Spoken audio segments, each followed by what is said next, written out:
No one about. No punks stealing my stuff. Good. I'm gonna get it all sorted out now. Blouse? Nope, not yet. Sandals? Summer only. Okay. Shampoo? That's my favorite. Lily of the Valley. Soap. Tomorrow. Okay. Apple? Oh, it's got a bad spot.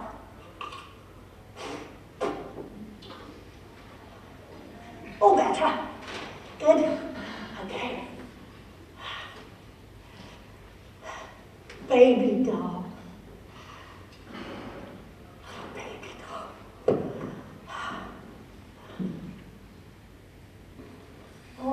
All those little dolls.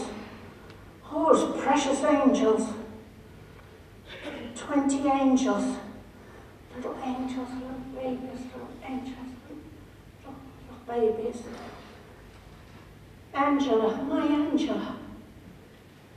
Little baby, little angel. She's gone. All gone. La da dee da.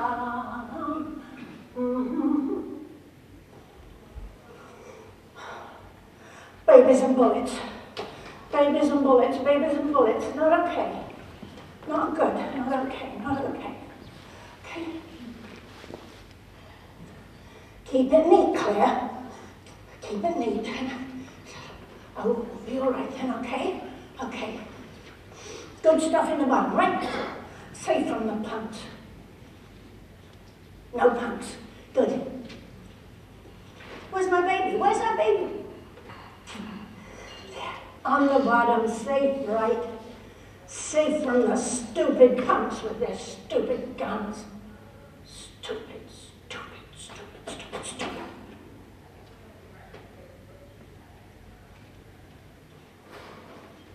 Where are my puzzles? Damn my puzzles. Damn. I got scissors. Ha! It's okay, I'm gonna cut the puzzle out of the paper today. Yeah, that'll be good. What? I wasn't talking to you. Did you hear me talking to you?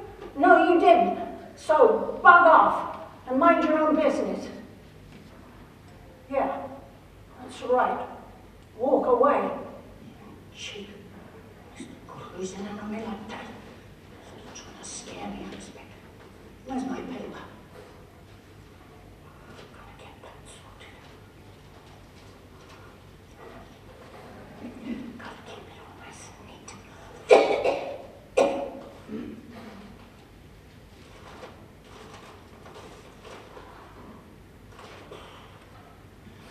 Jeez.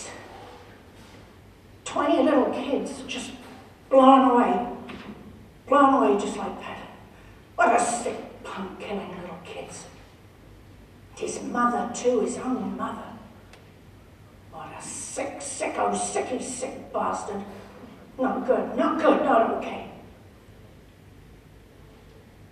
No one in Newtown to protect those little kids? Shut the hell up and tell no one where they are. Tell no one. No one. No one. I kept my Angela safe. Zip! Keeps them safe, right? Right, okay.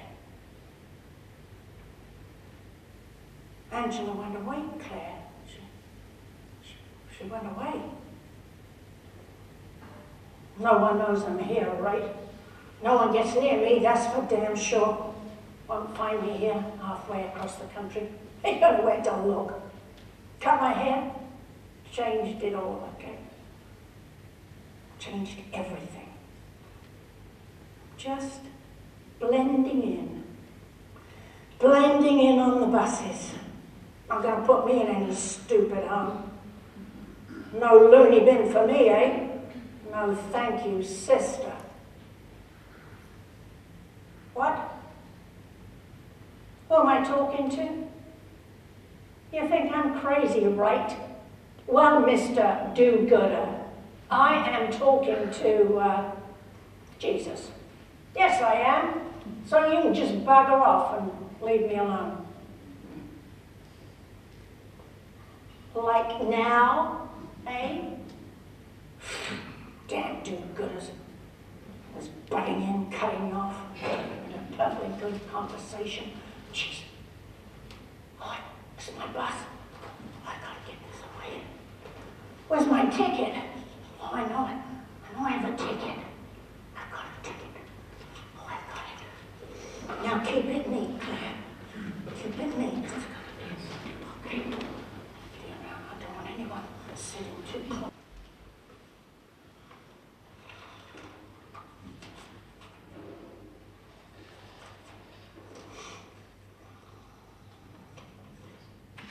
Three letters. Mail. Oh, I know that. Oh, yeah.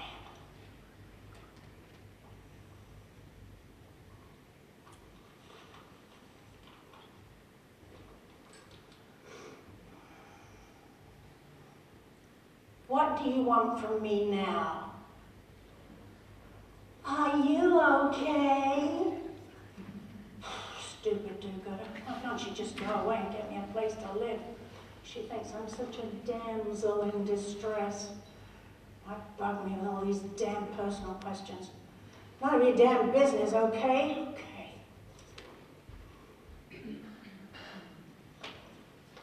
I don't know how much income I have every month. And if I did know, I wouldn't tell you. I don't care if you need it for your stupid housing form. Just get me a place to stay, jeez. I know you're just trying to help. I know bugger all about money there, okay? Are you satisfied? I don't have a clue. Sorry, Samantha. Chronic health problems? Chronic as in I've had it all my life? Yeah. Bad hair.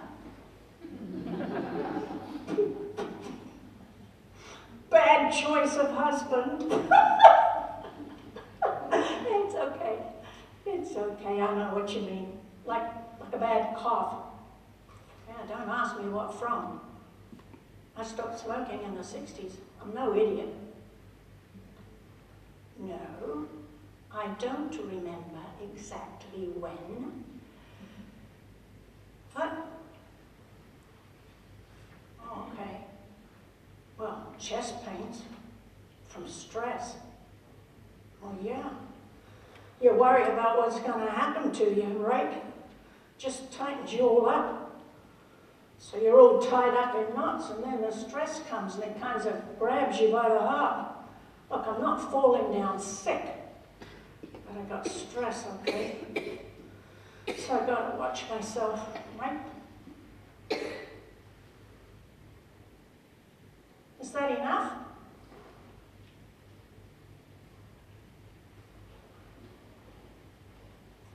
I'm not talking about kids, okay? Okay. Look, I'm feeling really crappy right now. Do you think you could come back and we could do this another time? Yeah, thanks. Right. Just bugger off and get me a place to stay, jeez. No questions, just get me a place. Jeez. Jeez. What? What the hell is this crap? I can see it's supper. Hello, everybody. Here's another bright bulb at the shelter. Gone out. I'm a vegetarian, stupid. I told you that 3 nights ago. No.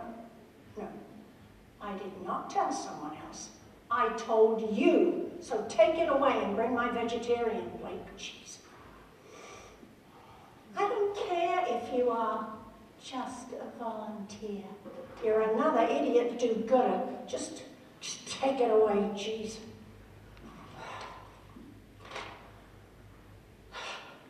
talking to anyone anymore today. I got too much coming in at me. I don't want to talk about my past. Past is past. Past is done. Past is buried. I'm just looking forward. Looking forward. Forward. Yeah. I just need a little help.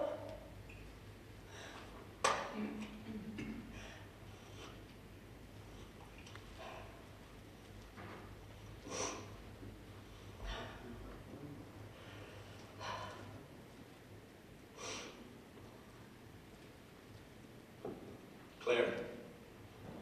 Oh, hi. It's Peter, isn't it? Yeah. Oh, hi, Peter. You having a rough day? I'm pretty pissed off right now, I can tell you that. Questions, questions, I questions. know that. My God. Let's turn on a few lights, Claire. Let's make it a little brighter in here. Is that okay? Yeah. All right, it's a little dim. Would you mind just taking a couple of questions? More questions? Oh, not from the person who brought you your dinner, but just from one or two other people. There was somebody who said that Oh, you've been good to me. Yeah. somebody I spoke to earlier who said that she wanted to ask you a question. Do you mind? Just a question or two. Okay. Just let that other stuff go. Okay? I'll try. All right. Okay. Let's just see if there's a question here. Thank you.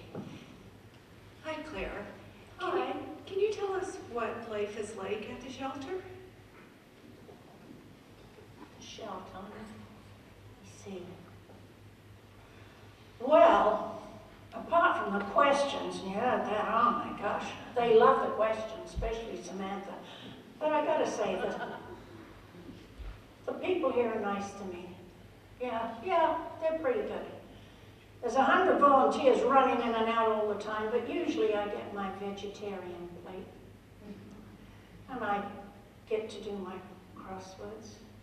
Yeah, that's right. You know what I like best? I can shower every day. I like to keep myself nice. And I can keep my clothes nice and clean. And there are sinks where where the women can put a little rinse on their hair if they like, kind of touch it up. Yeah, it's all right. It's all right here. And it's warm for me to do my puzzles. Okay. Would anyone else like to ask Claire a question? Someone else? Anyone else? Yeah. Go ahead. Have you got to know any of the other people that live at the shelter? Well, sometimes I talk to them, and they're usually very nice to me, and I don't feel so worried about my stuff when I'm in the shelter. I feel like my stuff is safer, okay? Yeah. Claire, here's another question back here. Claire, where's your family?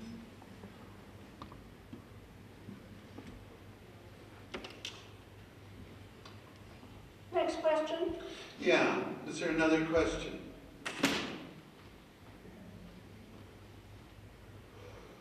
Let me just get through here.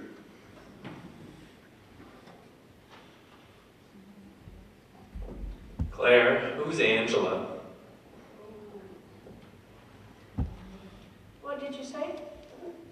Who's Angela?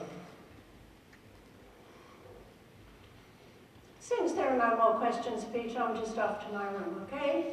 Okay.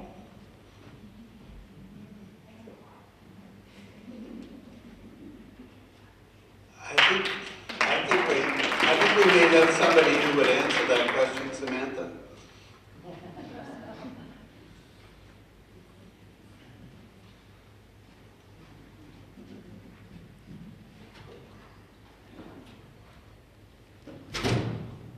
Go ahead.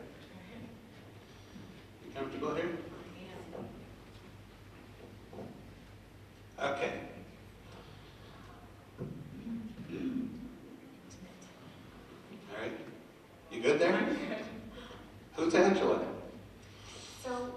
quite sure who Angela is. Claire is not interested in talking about a lot of things. We know from speaking with her children that she's had a very traumatic past, full of lots of abuse, also that her children experienced, which is one of the reasons that her family is no longer involved with her. They found that the trauma and abuse from the past made it too hard to keep in contact with her. So we know that she may have lost a child. We're not quite sure. She won't talk about it and kind of just leaves us guessing. So we just try and work around her comfort zone in terms of what she's willing to talk about and what she's not. So you're trying to get housing for her, but she keeps shutting down on this and other topics. Yes. Are a lot of folks like that? Yes, a lot of the older individuals we support are like that. There's a real need to build trust, especially with the seniors we support. It's really important to be building a relationship before we can get anywhere, because they really have this need for privacy, which a lot of us have, but even more with some of the seniors we support, because there's this image of, I've got it all together, everything's perfect, and you don't tell anyone you need help. What's personal and private about your family, anything like that, other people don't need to know. You can just handle it. So there is a real need to mask what's going on, and you really want to respect that. So yeah, a lot of the seniors that we see at the shelter are like that. Samantha works every day in this environment. Let's get some questions out here. How long can they stay at the shelter?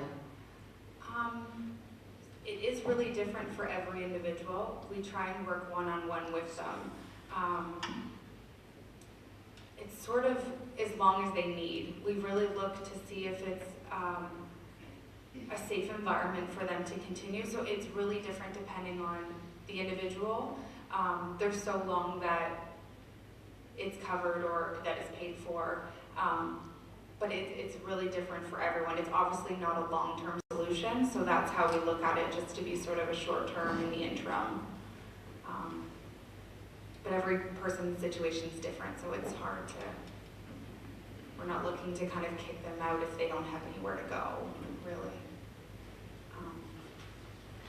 I have another question. Samantha, do you think it's possible that Claire could live independently if you found a room for her, or is she not capable of doing that? That is a really good question. That is one of the things that I'm sure you can see from meeting Claire is one of the hardest things that we encounter with some of the seniors, because there's a real need, as you can imagine, to maintain independence and to want to continue to be able to live as they have always lived, but also due to the privacy, they need to mask what's going on. There's not a lot of self-awareness, because there wasn't a lot of education around mental health. There isn't a lot of self-awareness around the symptoms that they're experiencing. Like I said, there's the need to mask it. But there's also this element of approaching their health condition. So it's much harder to say to a senior, are you experiencing mental health issues? Do you hear voices? Because as Claire said, I don't need to go to Looney Bin. I'm not crazy. So their connotation with mental health and those things is extremely offensive. Then just getting down to them having any physical. A lot of the seniors don't access a doctor the way, say, I would go on a regular basis, because there's a lot of awareness around needing to go for physicals and things like that. A lot of our seniors don't do that. So as Claire said, why do you need to know my health condition? For community housing, when you hit a certain age, they want to have a doctor fill out a medical form to make sure you can live independently. But that's one of the barriers we encounter with seniors is they may not have a doctor, they may not have a doctor that's known them long enough. So it's really through relationship building with them, spending every day with them, to work through their daily activities so that you can see as a worker and just honestly bank on it. It's just the time that you spend with them to see what you think and try and build supports around that. So we are fortunate to have independent living situations for seniors where like CCAC can come in, and we have support workers that can come in and try and help with things like laundry, but it's also hard because seniors, it's really hard to say to someone, I forgot you were coming. I forgot where it was going. I forget how to do laundry, or I forgot to eat. That's not something that anyone really wants to share. It's also hard for making appointments to connect them with services because they may forget what time it was or when they were coming, and it can be traditionally seen as non-compliance or lack of interest. And a lot of the seniors don't want to explain where their mindset was. I forgot, I missed the bus, things like that. So there's a lot of barriers around even getting information about where they're at. I hope that sort of answers what you're asking. So how long can a elderly or senior person can stay at the shelter? Like, is there a limit? Well, that's sort of what I was saying with the question before. It's not any different for a senior, but certainly what we try to do is meet one-on-one with them, especially if there's some red flags around some mental health they may be experiencing or some extra barriers that any individual, but especially the seniors, are having at the shelter. And we try and just work a little bit more on one-on-one, because as you can imagine, for any of the elderly or senior individuals in your lives, a housing desk, which is traditionally works with you to find housing. When I first started in Cambridge, there wasn't a full-time housing worker. So it meant that a senior would need to get on the bus. Previously, they'd need to make an appointment in Kitchener. They would get on the bus. They would have to be on time. They'd have to know where they're going. They'd have to navigate the bus system. They'd have to bring everything with them just to go see a housing worker. So I'm sure most of you can imagine how difficult that would be for someone who has the onset of dementia or is experiencing mental health issues, where they go alone, if they have any physical barriers, where they're in a wheelchair or things like that. Can you imagine them trying to get there on a bus by themselves because they have no one to take them? So there's lots of barriers that seniors experience that we try and, I don't want to say accommodate, but we try and acknowledge when they're in the shelter system and work with them on a plan to find housing. With the seniors, there's a lot of need not to push. If we're working on housing or documents or things like that, there's a lot of need to work on one thing at a time. So we do have a bit of a slower pace with some of the seniors because, like I said, there's a real need to build the relationship so that when you do have to push them, and there are barriers sometimes you just can't work through, forms that need to be signed that they really don't want to, because they may not understand exactly what the form says. We have a lot of issues around consent and confidentiality because a lot of seniors will say, yeah, Samantha, I know you can just talk to them. But a lot of agencies will say, well, I have a special consent form that you need to sign. And they'll go, well, I don't want to sign that. So you really have to have a relationship built with them that takes time in order to get them to sign it. So it's one thing at a time, really thoroughly explaining a lot of the forms. So as you can imagine from some of the things I'm saying, it's a lot of a longer process with some of the seniors than your average individual you're supporting at the shelter. Yeah, Claire was like that. She said, just get me a place and don't make me sign forms. Here's another question. Who supplies or where do you get housing for seniors? That's a good question. So there's different avenues. As John was saying, can they live independently? So it really matters the type of individual you're supporting, what their needs are. There are a lot of seniors, if they are independent, there's quite a number of, I'd like more, but quite a number of seniors building through community housing, rent geared to income through the region of Waterloo, which is the one that requires most of the forms that Claire was talking about. Obviously, there's also long-term care homes and things like that. And I know a lot of people will say, why isn't someone in a home? There are a lot of barriers to supporting individuals within homes. And it's not anything really to do with the long-term care homes at all. It's to do with the fact that it's a choice. They need to want to go there for a lot of individuals. We're not their family, so we don't have a whole lot of legal right in terms of having capacity assessments or things like that in order to get a power of attorney or have a substitute decision maker.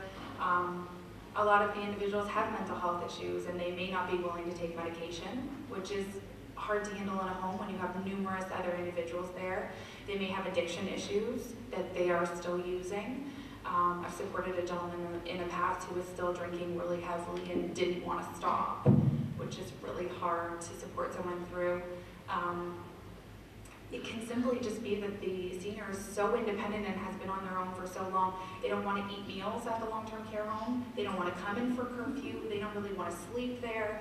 So, you know, how does a long-term care home take responsibility for someone and their safety when they never see them? So there's lots of barriers that we as workers have to work through, even having an individual at a long-term care home. But we do have some options, but not a ton.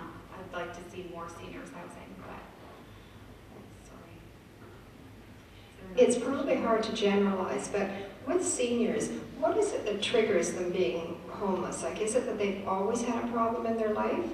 Or is it that they're too old to have a job, they've been let go, or health problems start, or they've lost their spouse? Like, it can really be any of those things. I know that our keynote speaker tonight is going to talk about that, so I don't want to talk about it too much, but for Claire, we don't really know. It was really interesting actually to be sitting watching the monologue, because I was trying to step back and think, if I'd never seen Claire before, what would I think had led her? What had been the catalyst to get her to where she was? And it really could have been numerous things. We know that Claire does have mental health issues. We know that they're undiagnosed, and the more stressful things she has in her life, the more it's triggered.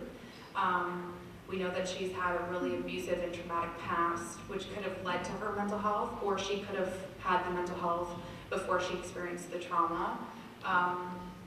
Her lack of family involvement could have been more of a catch-all or an umbrella that most of seniors in our region have is family. We often see a lot of our seniors without family. So there's lots of different things that can lead them. Obviously, poverty is a large one. For Claire, her husband had taken care of everything, all of the bills. She was a stay-at-home mom. So when she came out, when she started experiencing homelessness, she didn't know how to pay bills. She didn't know what things cost. When I first started working with her, asking her how much income she had, she didn't know. And when I talked about what kind of housing she was looking for or what she thought she could afford, she said, well, you're crazy if you think I'm paying more than $350. And I'm thinking, I don't know, for most of you, where do you get a big, beautiful one-bedroom apartment that's $350? It's just not out there. So we really don't know what could have gotten her to the point that she was, and that I was just displaying some of the limited life skills that she had. So if her husband had left her and she just didn't know and didn't have family how to care for herself, yeah, it really could have been numerous catalysts for her, maybe all at once. We had another question up here. Excuse me. If you have clients that are on medications, where do these medications come from? Who supervises their giving? I mean, is a client responsible for their own, or do staff? We will hold medication, we will discharge it, but we don't administer medication. The doctors will prescribe it, and it is up to the individuals to take their own medication, which is one of the barriers we find. We often do a lot of reminding and a lot of prompting. It's also something that's hard once people get into housing or living independently with even a strong circle of care who's constantly visiting the home. All we can do is remind them we have no legal right to make them take anything they don't want to. We often see them just not like the side effects of medication. They'll take it because they don't like mental health symptoms, but then, I mean, and this goes for young people as well, but mostly seniors, because they are trying to hold on to, be that, sharp spirit they've always been, and so medication can address the mental health, but then make them feel lethargic, depression, and less like themselves. So when they are feeling that way anyway, and medication just adds to that, they then go, I'd rather be a little, off the wall and have people look at me and feel like myself than take medication. Samantha, I'm going to go over here. Who had their hand up? There was a lady who had her hand up. And this gives you a chance to take your sip of water, speaking of medication. No, I was just going to say, tell them how long you worked with Claire and where she is now. So I've worked with Claire for almost 2.5 years. And Claire is in rent geared to income housing. So it's a percentage of your income goes to the housing. And Claire has been there for almost 2 years and is doing quite well. But there's a lot of unique aspects as well to seniors. Some of the individuals want to build a community and very much want to get back re-engaged. And some just are good with being by themselves and really isolated. So it's really important to kind of let them lead on what the things are important to them and the milestones they want to make, because we could just assume that, well, we want all these people around them and, they may want to get reconnected with their faith, and some just are content, you can come that day and I'll see you, but we'll still, like for Claire, it's still, we talk about what I want to talk about, and there's still, after 2 years, lots of topics that are off the question, off the table for me to talk about with her. But in the realm of her storyline, she's content with where she's at. So, yeah. Claire mentioned that her family would never find her, that they were far away. Do you find that, do many seniors, like youth that are homeless, do they travel from area to area? And are there government benefits that they are missing out on because they are homeless? Like how do they get government checks? How do they collect their mail? How do they get those benefits? So you're hitting on a really good point. So I'll touch on the first one first, family. I don't want to generalize or be very vague, but it's sort of the same thing. Some want to get reconnected with families, some don't. We often find that a lot of the seniors will have struggles with their family for quite a while, whether it be they're trying to work on the relationship, they live with them, and then it just doesn't work out for whatever reason. But then when they get to the shelter, there's sort of this feeling of rejection, kind of. I don't want to bother them, we're not getting along, I don't want them involved. And then sometimes we'll see the other side of it where it's the children saying, I just don't know what more I can do. Like, I don't want to be involved. So it's definitely two different sides of the coin. We do see a lot of us seniors still really transient, not only from city to city within the region, but from region to region. Because that's what they've been doing, that's their routine. When I was talking about Claire and being flexible, we met every morning at 7 a.m. or before, because she had a routine and she traveled. One day she'd go to Elmira, one day she'd go to Guelph. Like, she had different things she did every day. And that doesn't change because she's getting older. If anything, she clung to it more. This is what I've been doing, this is what I know. But it's when we start to see the dementia and the things like that, we try to keep them put a little bit just to get connected with CPP if we can, get connected with a doctor, those kinds of things for them. But I will talk about the benefits that they may be missing out on. So a lot of people will say, why can't you just call CPP? CPP is a lot like calling Rogers or Bell. They can be great, don't get me wrong, but it's not like Ontario Works or Ontario Disability Program where you have an individual or a caseworker you work with in the community and they know you and they know your organization and you call enough that they're just like, oh, hi Samantha, how are you? What do you need? Like on the down low. It's like calling Bell or Rogers. Do you have your account number? Do you have the answers to these skill testing questions? Which, as you can imagine, when you're actually the senior calling and you don't have the paperwork in front of you and you don't even know the answers to the questions that are supposed to be about you, why would you want to call, right? It would be so stressful. I can only imagine to be there going, you know, you're really this person? Like, you don't know these answers.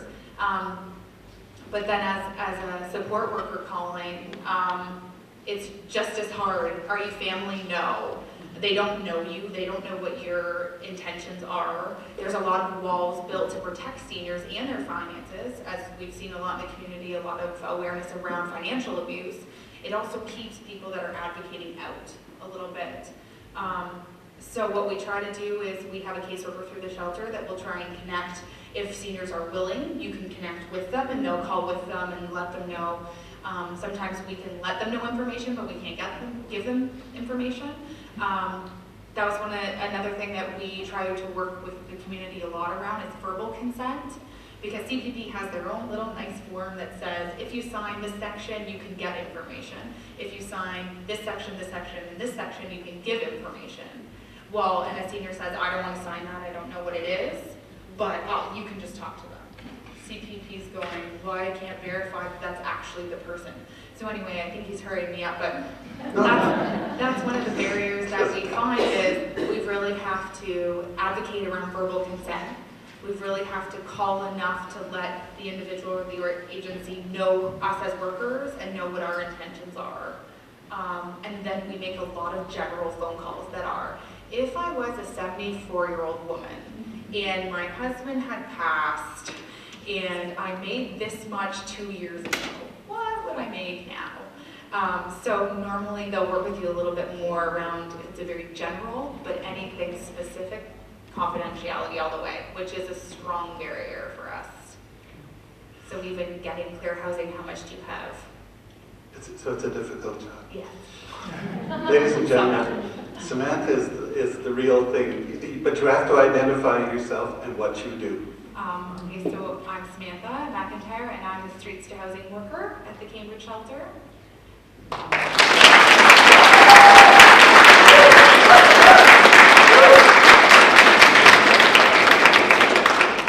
And I'd like you to meet an actress friend of mine. Good evening, I'm Sally Harper and I'm a retired college teacher.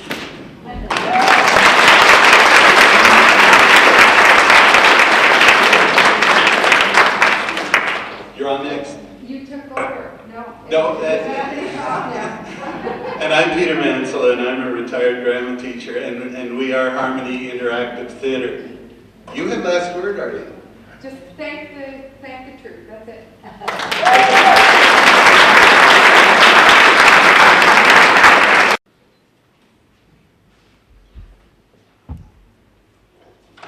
Well, thank you very much, Arlene, and Sally, and Samantha, and Peter. That was really a great show. There were questions coming out of everybody's ears once we got rolling. Now, I'd like now to introduce Dr. Peter Donahue. Peter is an associate professor of social work at the University of Waterloo.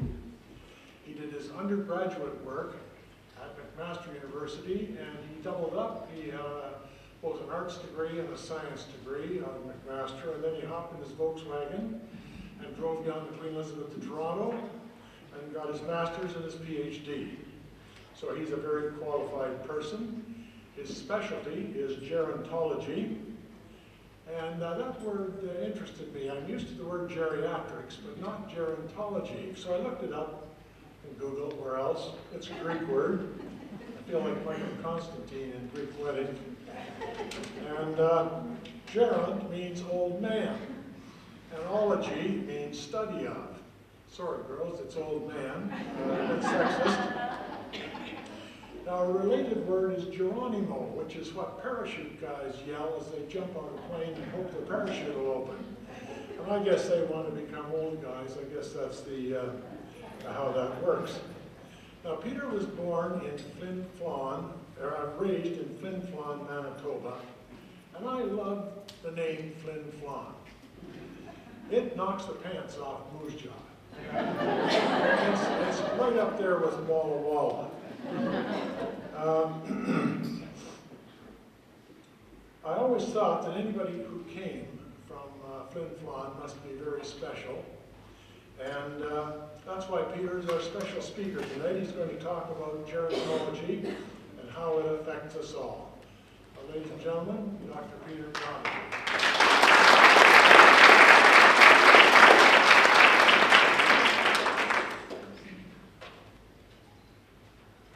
Great, well, thank you for that introduction. People were saying tonight with this weather, whether people were going to show up, and I said, well, if you're from Flin Flon, Manitoba, this is a balmy summer day, so this is nothing for us. The title of my talk tonight is Our Forgotten Elders, Homeless Older Adults.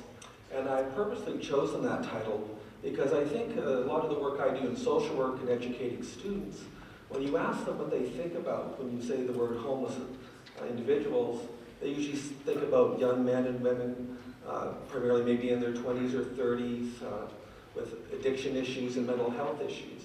Never once do they ever identify the possibility that older adults might fall into that category. So that's why I say it's really our forgotten elders. And why is this topic really important to us? Well, first of all, we have very little empirical knowledge about older homeless adults. And I'll talk a bit about that with the two studies I'm going to refer to as to why this is quite a challenge. And although we're really not quite sure the percentage of older adults that make up the homeless population, we think it could be possibly about 1/5, although those numbers can range greatly. And with the aging of the baby boomers that's currently occurring, we expect these numbers to be rising. The other issue, too, is that the experience of homelessness for older adults is really unique in the fact that we have the accelerated aging experience, which is really creating challenges for policy and for programming for these individuals. So just quickly, I just want to talk briefly about homelessness in Canada in general. In 2005, the National Homeless Initiative estimated there were about 150,000 Canadians who were homeless. And many feel this is quite a gross underestimate. They say if you look at the really truly homeless, it doesn't count people in our shelter systems and other services. It's somewhere between 200 and 300,000 and rising. When we look at our homeless shelters and beds as well in Canada, in March of 2011, there were about 1,086 shelters serving homeless individuals and families in Canada. And again, these represent about 28,000 beds available on a regular basis. And as you can see, looking at it from 2006 to 2011, these numbers are consistently rising, and we really don't see any end in sight for that either. Not surprisingly, when we look at population distributions, Ontario holds the largest percentage of these beds with 38% in total. Now, when we look at aging in the region of Waterloo, people 55 to 64 currently make up about 10% of the population. And if we look at those 65 plus, they make up about 11%. Now, interestingly, as in many parts of Canada, the older population is one of the fastest growing segments of society. And we're expecting those 65 plus to double in the next 20 years in the Waterloo region. So in 20 years, about 1 in every 4 people in this region are going to be over the age of 65. So when we look at the prevalence of homelessness, it's, again, as I said, it's really difficult to determine because we don't have a lot of very reliable data to rely on. Data from Canadian and American researchers suggests that we have anywhere from about a low of 2.5% to 35% of older adults making up this population. And of course, as I said, with the aging of the baby boomers, we expect these numbers to increase significantly. So if you think about it, in 2016, the baby boomers, or those 65 plus, is expected to account for 17%, or almost 6 million Canadians in the population. So there are some statistics around, especially in a lot of the larger urban centers, where they do counts every 2, 3, or 4 years. And in Vancouver, according to their 2005 regional homeless count, people 55 to 64, they counted 139 in their count, and that was up from 102 only 3 years earlier. And for those 65 plus, the older adults had more than doubled. So again, a big issue there. Toronto, we're seeing a similar sort of situation. Then the 2009 street needs assessment count, when they looked at people aged 51 and older, there were 347 in the count. That was up 23 from 2006, representing about 19.6% of all of those people surveyed. And Calgary's been doing a count too every 3 years. And according to their 2012 summer point in time count, people 45 to 64 made up 34% of all survey respondents, and 3% were over the age of 65. So again, we don't have great numbers, but we do know that they're out there and that they're rising. For this region, they did a report in 2007 looking at housing stability services in the Waterloo region, and you can see the numbers we saw earlier on the slides for the Cambridge shelter are quite a bit higher, but in 2005, 2006, 11% or 252 people were aged 50 plus in terms of who they served. So again, these are significant numbers of older adults who are requiring services in shelters. So I want to talk a bit about what some of the reasons are why you're going to end up seeing people like Claire in shelters. One of the main ones is being fixed or low income, and actually about 10% of adults in the Waterloo region are living at or below the poverty line, which equates to about 8,600 people. And the vast majority of these people are women, about 71%. One of the other big issues, and we've touched upon this too, is the loss of social supports. And there's a real increased risk for homelessness for people because of individuals unable to live on a reduced income, often if, say, a spouse has passed away, or if they had people sharing in the cost of housing of left, or because they can't look after themselves. So when people are becoming increasingly frail physically or have dementias or other mental health issues, that lack of support sometimes is the factor that tips them over into homelessness. They're also, when we look at it, they're much less likely to be using generic housing stability services. And we find that most times older adults try to avoid the use of emergency shelters. And for good reason. We're often looking at people who, for this might be a very kind of new experience. So it can be very fear-inducing. And as well, when you think about the frailty of a lot of these people, they feel very unsafe in these settings. So you or I might be okay to be pushed or something, but when you're frail, sometimes one push would be all it takes to severely hurt you. So again, there's a lot of fear and trepidation around that. And there's also really a lack of specific housing stability programs and services for older adults. As we know, trying to find those, even a subsidized unit is difficult, but then trying to find one that has specific programs and services in place. And one of the things you find about older homeless adults is they sort of fall between the cracks because they don't really fit well into our existing shelter system, and they don't fit well into the long-term care services and programs we've set up. So there's really nothing specifically for them. And of course, as I said, just a general lack of affordable housing. So when you kind of think about what leads people into homelessness, it's kind of a whole systems approach. So you can see it's really a dynamic and interdependent and interacting relationship between macro forces, meso and micro. So you're looking at things like our policies and programs. We're looking at individual factors such as family supports, programs and services in the community. And often you find sort of a culmination of things if you can actually tease out what happened to an individual. I often refer to it as sort of the perfect storm. You know, there's just the right culmination or right tipping point in this very precarious system. It's sometimes almost like the ripple effect, that just one thing goes out of balance and it kind of catapults people into homelessness who are just on the margins to begin with. So again, some of the additional factors that contribute towards people experiencing homelessness, and this was from data in the Waterloo region from the 2006. In terms of women, one of the major issues is partner abuse, which could be physical, sexual, or emotional.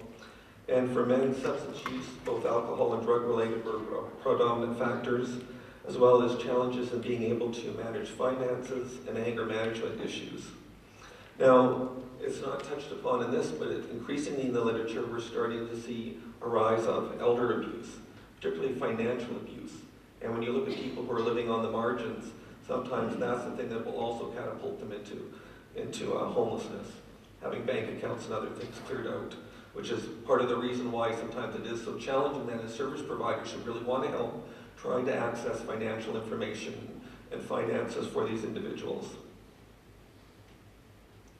In terms of who these older adults are, there's kind of a typology falling into three different categories.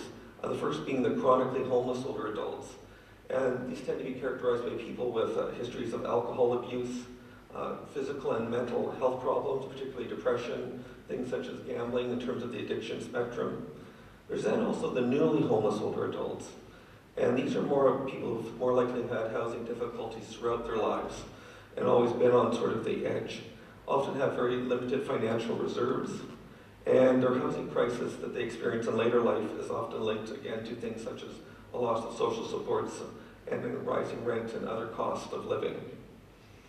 Of course, the other group that we worry about are the at-risk homeless older adults.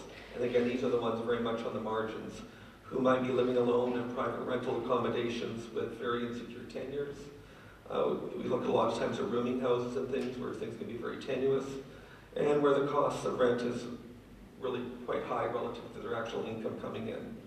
Now, we are fortunate in a province like Ontario to have some degree of rent control, but this certainly isn't the same across the country.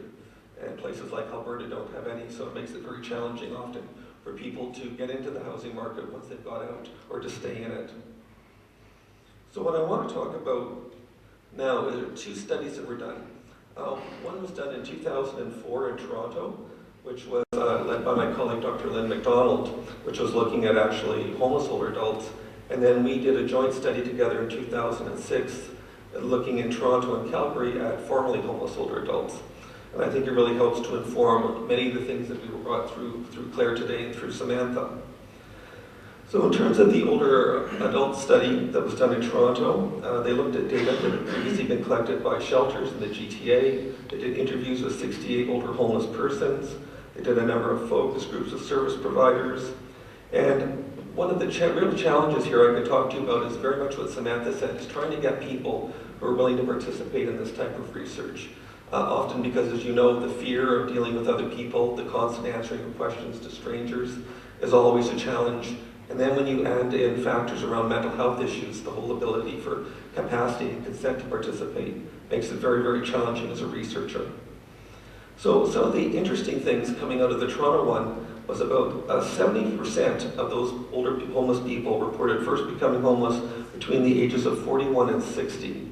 So that whole notion of the chronic homeless older adult isn't that predominant. Many of these people experience this much later in life. Homeless women reported fewer episodes per year, but longer durations of homelessness compared to that of older men. And most of those who had been homeless at least one or more times in their life. So again, when we interviewed these people and asked them what were the factors that led them into homelessness, again, family crisis was a major issue, so marital breakdown, widowhood, domestic violence, loss of employment being a major one, and a lot of people talked about the experience of ageism and trying to get back into the labor market. Changes again, of course, in physical and mental health. Many of these individuals have multiple chronic conditions that they're dealing with, as well as mental health issues. Addictions being a major one, poverty, of course, and then evictions. And interesting, looking at their housing and shelter history, that the rate of emergency shelter use increased over time for both chronic and the newly homeless, from about 13.2% to 48%. So an increasing reliance on these shelter systems that aren't particularly set up to meet their needs. When we look at physical and mental health, one of the common skills we ask people, and it's actually very well correlated with objective measures of health, is how do you rate your health? Poor, very good, poor, excellent. In terms of when we compare the chronic homeless, newly homeless, and older adults in general, you can see only about 40% of the chronic homeless rate their health as good, very good, or excellent, compared to 50% of newly homeless and 80% of seniors in general. So quite a disparity in health here. About half of them reported problem drinking. Also, they were much more likely to have problems with illegal drug use. They're likely to report memory problems, and interestingly, women at more than 2 times the rate of the general population of older women. They have much higher mortality rates, and they die at much younger ages as well. In terms of some of the common health problems, respiratory problems, stomach ulcers, circulatory problems, dental problems, eye, blood pressure, asthma, and shortness of breath. Often these things have really been compounded by failure to really look after these things, especially if they've been on the streets for any time. And you can imagine that a lot of these things require complex medical management that shelter systems really aren't set up to deal with. Again, in terms of some of the common mental health problems, schizophrenia, bipolar disorders, depression and anxiety, and of course, dementia for this particular group. And of course, part of the issue in dealing with this too is being able to tease out which are things that are part of the aging process and which are things related to addictions or the homeless experience. Now, one of the other important considerations, of course, are family and social supports. And very few of the older homeless consider their family as part of their social support network. which makes it much more challenging because often for those of us working with older adults, really look to family systems to be able to augment and support care, and often isn't present here for a number of reasons, breakdown in relationships, etc. Also, the chronic homeless tended to rely heavily on service providers for social support. So they were really, because of their long history, they had much better connections to the system. Whereas newly homeless tended to rely more on friends.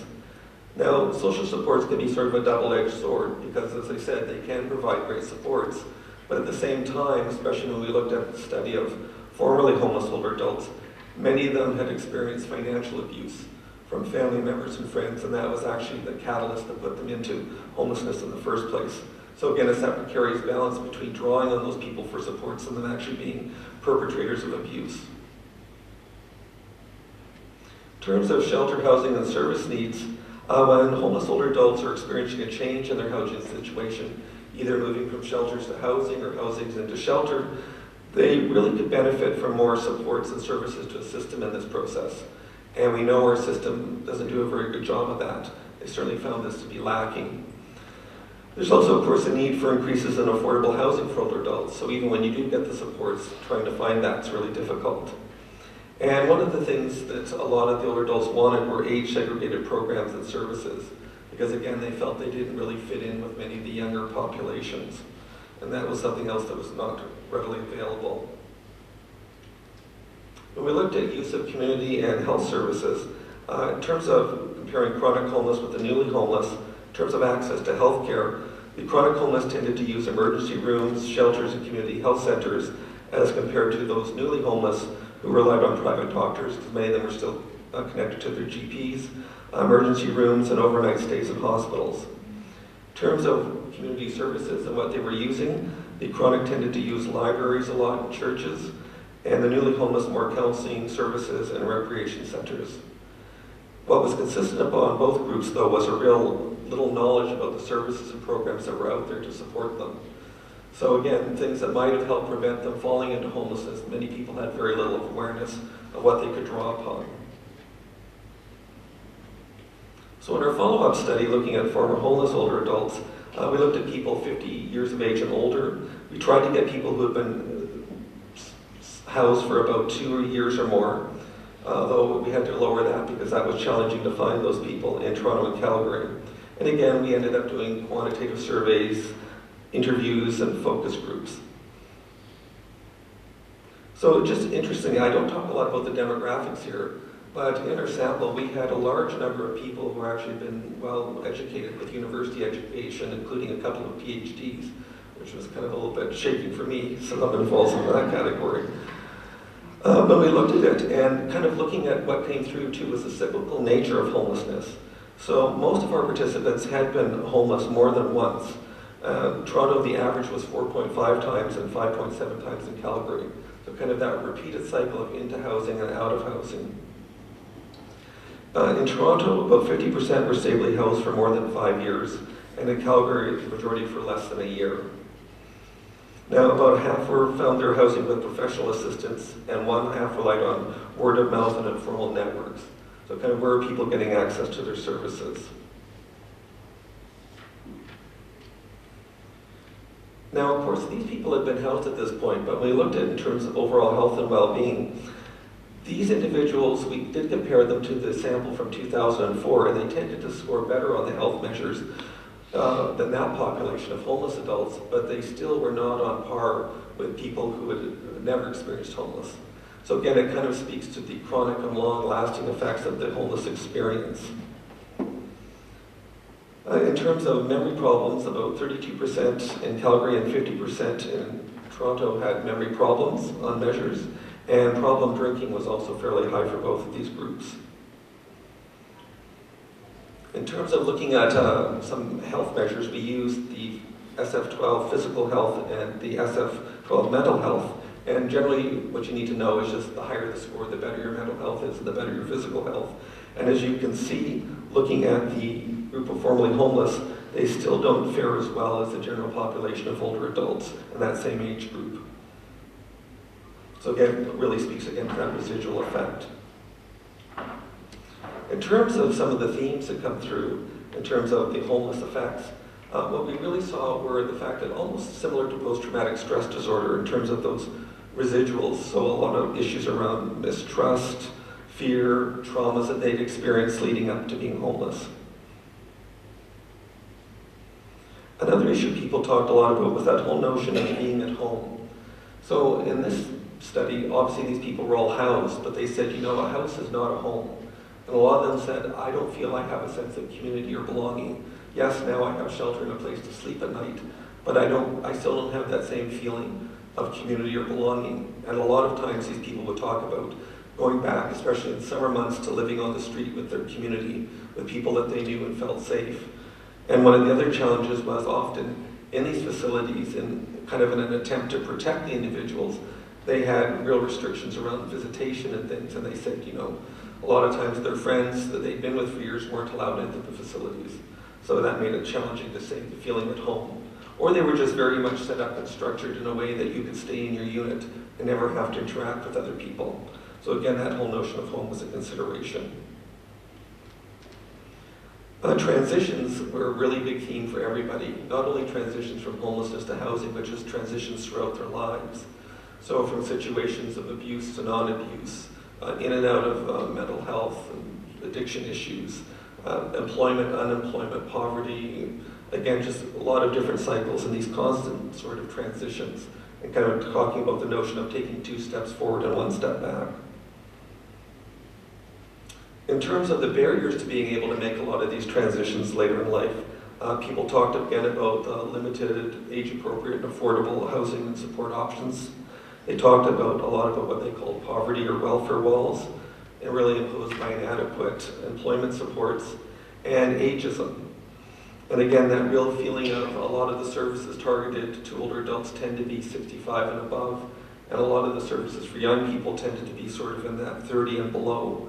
So they said, you know, if you're kind of in that 50 to 65 age group, where do you fall, and what is available to you? So I want to leave on what are some of the potential significance of these findings. I think, first of all, that when we're setting up programs and services, we have to be very sensitive to the effects of not only homelessness, but the accelerated aging effects. So years of maybe of substance abuse, not managing health issues, can have a real cumulative effect in terms of the person's overall health and well-being, and also cycling in and out of homelessness. And again, I think we also need to look at our policies and our programs and research being premised on social inclusion, so that issues such as community integration, belonging, participation, overcoming discrimination and stigma can also be addressed, because those are huge issues as well. So in terms of looking at some things at a federal level, we could look at really developing a national housing policy. And as one of the few countries that doesn't have a really one at all or a strong kind of presence in that area. Also kind of move away from line-by-line approaches to budgeting and looking more at interjurisdictional and cross-cutting funding approaches. Again, looking at reestablishing federal standards for income assistance and other forms of social welfare that have really been devolved to the provinces and territories. And consider whether a clear policy framework is necessary to prevent undue institutionalization. And another piece of this that isn't in here is really making sure that we have protection of our retirement income systems for older adults. So our Canada Pension Plan and Old Age Security and its associated programs such as spousal allowance and guaranteed income supplements. At a provincial level, really we need to look at reforming our income support programs and things like our minimum wage. We really need to expand and enhance our employment supports to ensure that individual capacity is considered and supported with long-term investment in programming. We also really need to look at how we deliver and develop our home care services, making sure being able to target those specific needs of formerly homeless older adults, as well as those who are homeless. Again, coming down further to the municipal level, we really need to expand private sector partnering in the development of social housing and integrate best practices from other jurisdictions. I mean, we certainly don't need to reinvent the wheel, and there's been a lot of creative things not only done in North America, but worldwide. So really drawing upon those things and seeing what we can use as best practices here. We also need to ensure that municipal zoning bylaws protect affordable rental housing supply. We're seeing a lot of, as you know, in larger urban centers, the gentrification of neighborhoods. where typically maybe multiple people lived in affordable rooming houses now being converted back to single-family dwellings and people being pushed out. And also developing housing and support models that partner landlords and housing workers. One of the things we did in this study was we actually did a focus group with landlords. And one of the things they said that often they would be very willing to try to keep people housed, but they said, you know, we're also business people and we rely on this to make a living. So when you have people who aren't paying rent or they're, you know, destroying the units, or other people are moving out because, for example, one senior who had huge paranoia issues had 24 fans running 24 hours a day in their apartment. You know, the noise levels and things, it was just creating problems. One senior public health went in and they identified 20 different insects living in the apartment. So again, it's how can you work with individuals to keep them housed, and certainly a lot of landlords were interested in doing that. At a program level, we've got to realize that not one size fits all. One of the major things we tried to accomplish with this was to come up with a model of service delivery, but we really felt that there was so much diversity, there wasn't one solution that would fit everybody. We also needed to look at things like housing design. So again, things that do address aging issues and things that would increase socialization and decrease isolation. So as we know, a lot of the shelters currently don't have things like grab bars or beds that are raised up higher or different things that people might need to assist them. Again, also really enhance mental health and addiction services. So addressing compounding effects of mental health and addiction issues and things like stress and anxiety. And also comprehensive case management being put in place that includes assessment, education, coordination of services both in-house and out, and monitoring of service use. We need to look at flexible housing management and service delivery, again recognizing the unique needs of this population and really earlier interventions to prevent the homeless cycle from beginning in the first place. So again, things like, you know, being in arrears for rent as being a flag that maybe something needs to happen. Again, programming that addresses that age gap I referred to. So what do you do with those people kind of that 50 to 64 age group? And also community inclusion. Because one of the main things people talked about was this real feeling of exclusion from the communities as a result of stigma and shame of being homeless. So again, being able to open up our programs more broadly and overcome some of the myths and stereotyping of older adults and homelessness. Creating a service awareness, so events like this tonight are a fantastic step in getting people to have a much better understanding of what's happening with older adults and homelessness.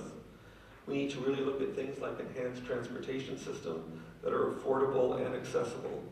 We do have some of these, but if you think about in smaller rural areas, it's much more difficult.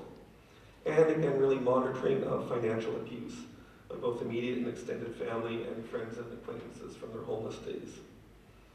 So just before I conclude, I just want to say one thing. I've obviously presented a lot of facts and figures, but I've also included a lot of pictures in these slides because I think it's really important to remember that these aren't some sort of exotic species that we're talking about. These are our parents, these are grandparents, our brothers, our sisters, our aunts, our uncles, our friends, and our neighbors. So I really want you to think about that, and especially tonight, when you're being your angels, making your pledges, to always keep in mind that these are the people we see and interact with every day, and it could very easily affect any one of us. So, thank you.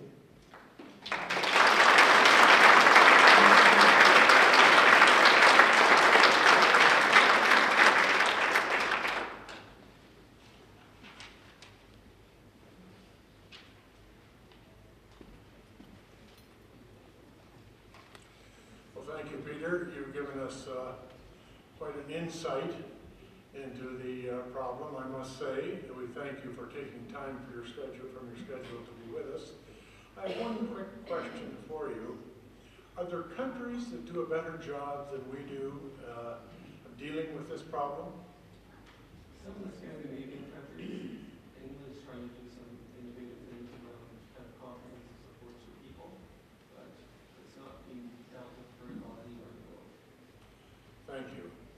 Now, ladies and gentlemen, we have a 5-minute break for those of you who need to bolt to the washrooms, including myself.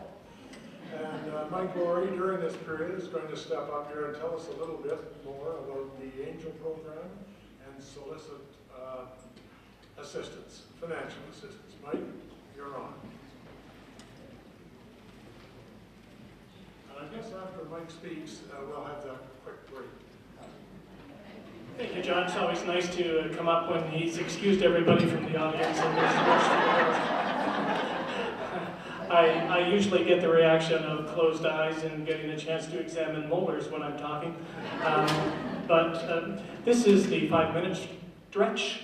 In baseball, we have the 7th inning stretch. You've heard the evidence. You've heard what it would be like to live through the reality of being older and homeless. You've seen the response that the shelter is offering. You've seen the program. And now you have a chance to maybe be an angel yourself. I had a little internal debate trying to straighten out the difference between a saint and an angel. Well, here's one of my answers. As I see it, being sainted is canonized by the Catholic Church, and you have to be dead. But you are not invited to be a saint tonight, you're invited to be an angel.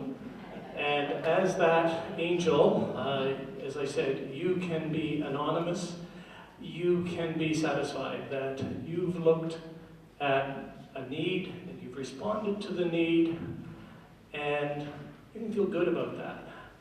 You can make this community a little better community about that. And I think those of us that are long-term residents of Cambridge are particularly impressed by the structure, by the volunteers, by the responses that we have for people that live in this area. We're proud of this area. We try to be inclusive and try to be aware of the needs of those folks. So we are going to make this a little competitive, but not too